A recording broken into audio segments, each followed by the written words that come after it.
Hey guys, welcome back to the channel. This is Ray. Today we're going to be going over Houston Collectacon and a few other pickups as well as a binder that I am actually currently pricing out. And just some details of the follow-up of where I'm going next with the hobby.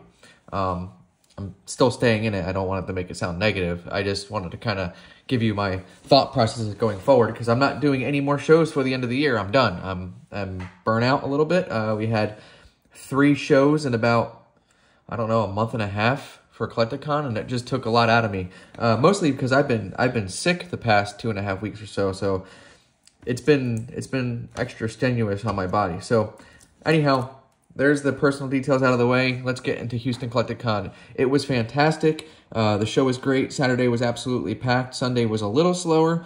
I had just a fantastic group of individuals in the section with me.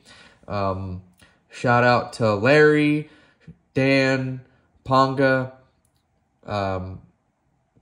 Jake Smith, Brad G Cards, Weedle, of course, Connor, and I think that's it, but I wanted to make sure I tried to name everyone.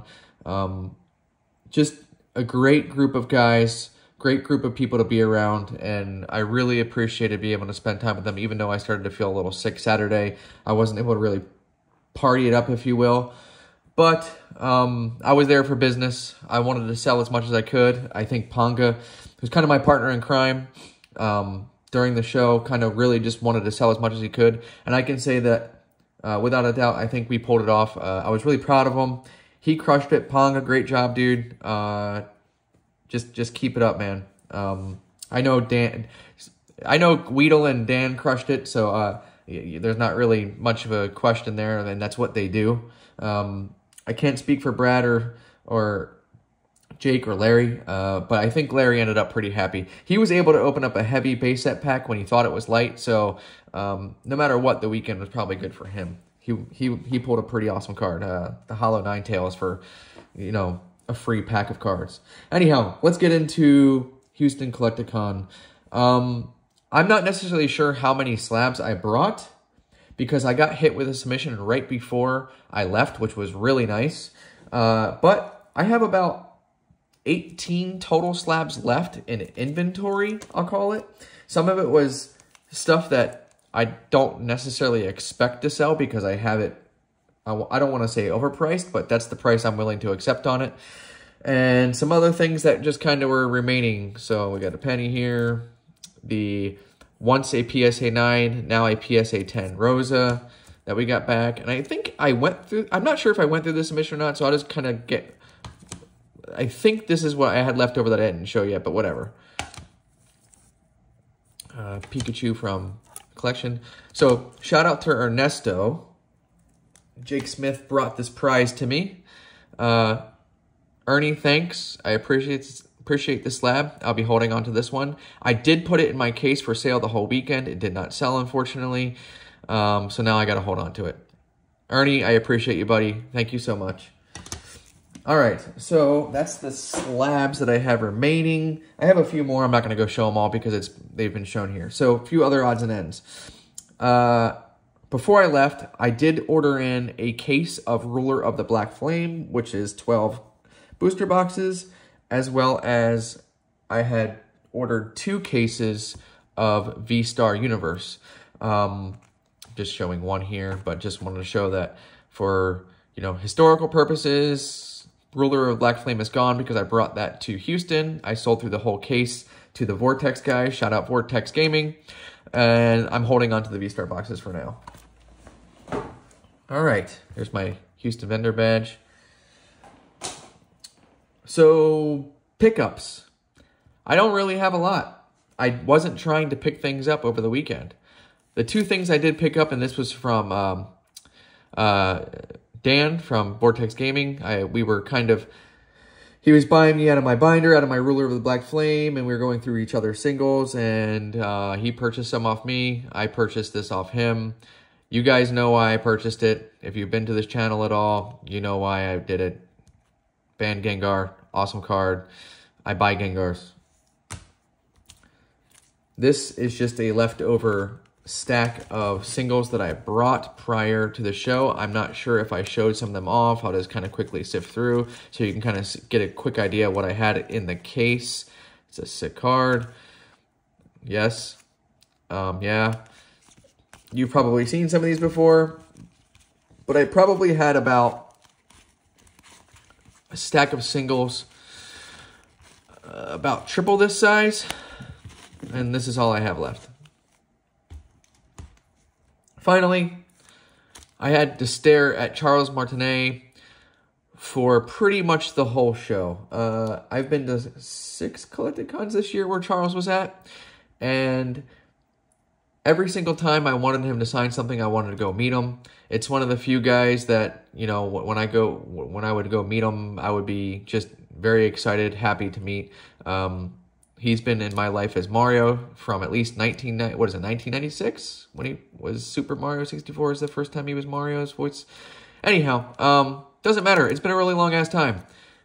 I got him to sign this. Thanks for Pongo for the card. This is a great experience. It was very pricey, but it was a great experience. Now I can just hold on to this forever, and it's awesome. So there's that. So if you haven't been able to realize it so far, I did really, really well at Houston. I sold through probably like 90% of my product, which was fantastic. Can't wait for the next one, next year. So we'll get into a binder. This is a mix between a Yu-Gi-Oh! And a Pokemon binder. Oh, by the way, Bruise on Nail no longer here. Fun fact of the day. So we'll go through this really quick just to kind of see what's in it. I'm going to start pricing it out. I've already offered, and shout out Greeny, but I've already offered any, because I don't really know Yu-Gi-Oh! The Yu-Gi-Oh! Stuff into Greeny whenever he wants to take a look at it. I'll buy it and then just kind of move the stuff over to him. So Greeny, if you're watching this and you want to get a better look at some of the cards in here, you know, go ahead and take a look. But here we go. Most of this Yu-Gi-Oh! Stuff, I can say I don't know anything about. There could be some good stuff in here. But yeah, I'm here for the Pokemon. That's another thing I've been trying to focus on. Been trying to focus on my, I guess, area of expertise, which I would call more so Pokemon than other TCGs. I probably went too far with other TCGs in the past year, so my focus going into next year and the end of this year is just to try to be more Pokemon centric. It's actually a cool Harry Potter card. I didn't realize that it was in there before. There's a few more pages here, and we'll get into some Pokemon, but just kind of slow rolling it so Greeny can see in case he wants to watch this. So I'll be pricing this stuff out. Just a small binder. There's nothing crazy in here, but just wanted to show it off.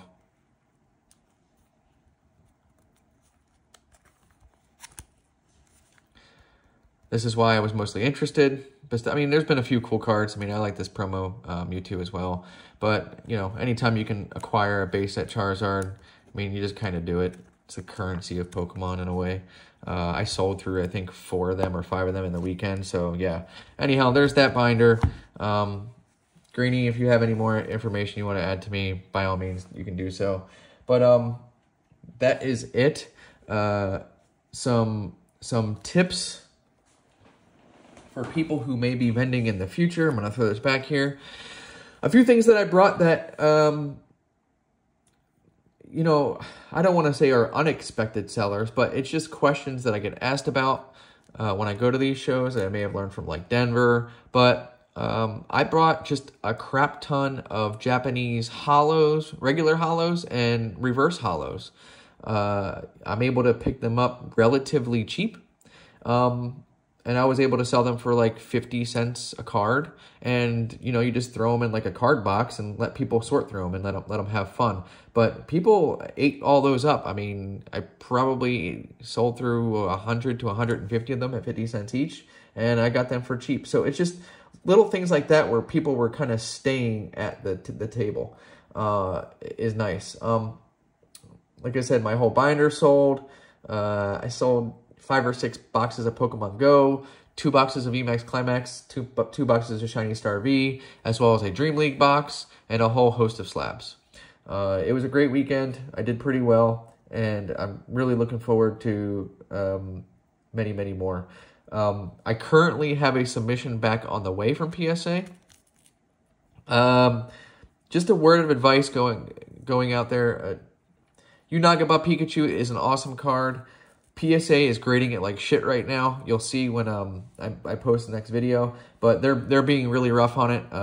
I got absolutely hammered. I know that's not necessarily new news, but I'm just one of many that's probably getting hammered by PSA for the Unagaba Pikachus. So yeah, there's that information. But other than that, trying to think if there's anybody else I want to show. Oh, shout out Gem Mint Pokemon. It was great to be able to talk to you at the end of the show Sunday. You spent a solid hour with us showing us your pickups. Zach, you're always great. Thanks, man. And shout out to all the German guys who came and bought out some of the stuff from the table. Really appreciate you. I don't know if you watch this or not, but I'm just throwing it out there. Anyhow, that's what I got. Like, subscribe, comment. Hope you enjoyed the video. Until next time.